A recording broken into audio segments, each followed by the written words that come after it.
मां चंडी रानी और अज अस पुज्जिए Gulabgarh bus stand. ये बस असेंगी लेइयै आई है।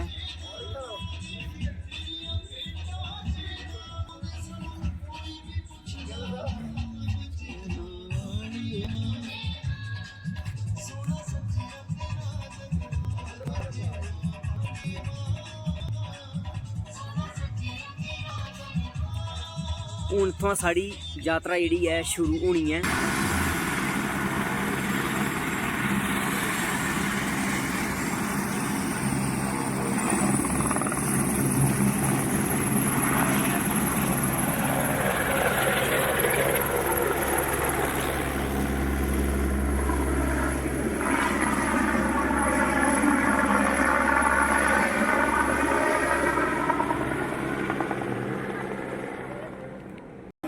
जय माता दी दोस्तों, जय मां चंडी रानी।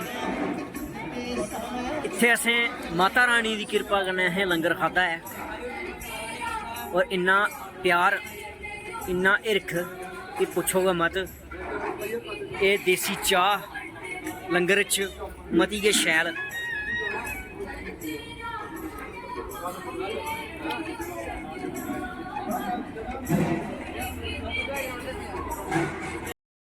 ये पहला लंगर शुरू होंदा है गुलाबगढ़ तो।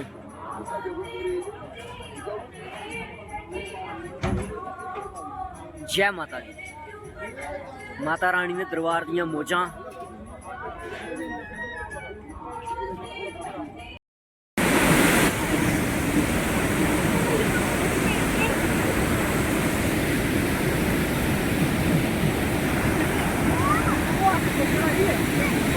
नहीं आती है, बहुत दूर है। वो नहीं आएगा, वो आगे नहीं है, वो रास्ता कैंसिल हो गया।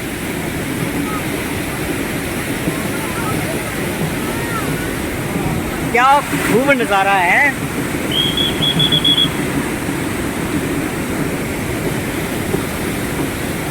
वाह,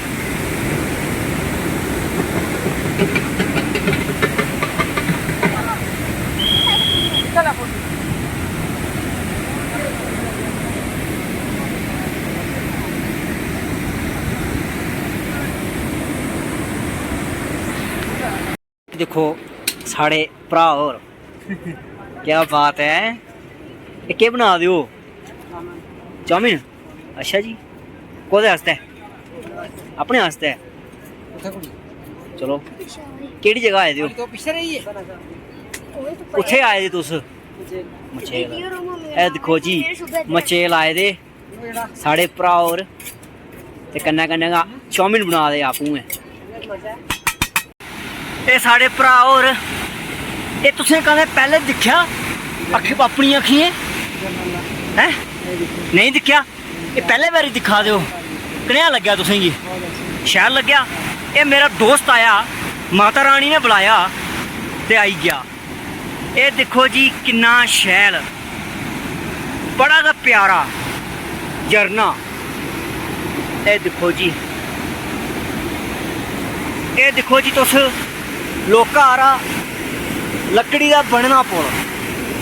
लोहे का सुनिया तुसें, सीमेंट का सुनिया, ये लकड़ी का पुल है। इस पुलै उप्पर पूरियां संगतां जंदियां न। ये दिक्खो,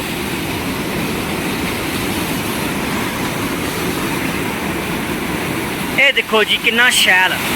कदें तुसें नहीं दिक्खिया होना, तुस इत्थे दिक्खी लाओ।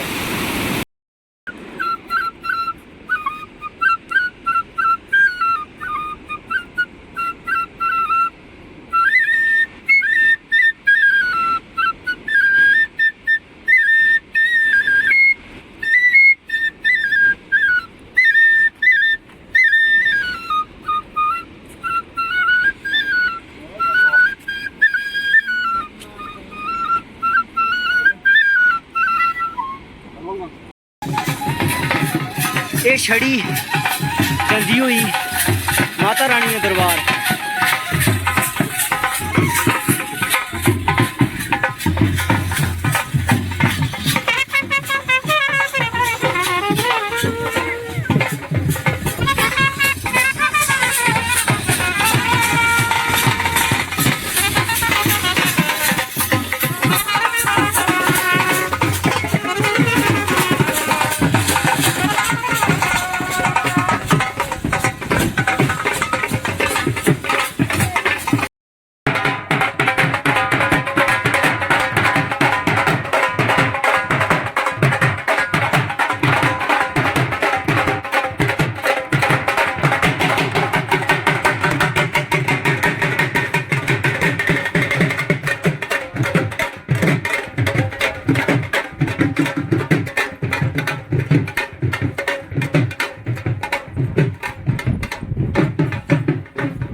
छड़ी माता रानी ने दरबार। सारे बोलो जय माँ चंडी रानी, जय माता दी।